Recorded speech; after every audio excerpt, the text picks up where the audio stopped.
Hello guys, you're watching Technical Bench YouTube channel and I am Kunal. In this video we learn about throttling in Google Chrome browser. So throttling is the network simulation that helps developer or QA to simulate the performance of a website in different bandwidth like 2G, 3G, 4G, etc. Suppose you want to test that if your website works fine on slower network, example in 3G, and as you know, nowadays we all are having good network connection, but there are some places where network connection is slow.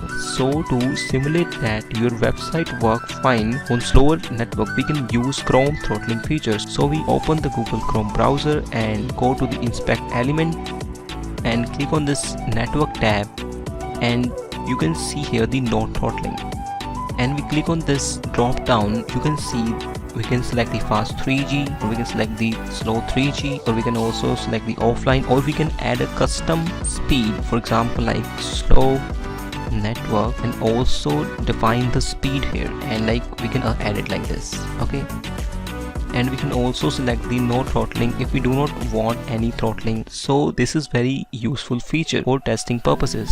I hope you like this video, and if you want me to create more video like this, please write in the comment section and subscribe this channel and click on the bell icon for the latest video update, and like this video. Thank you very much.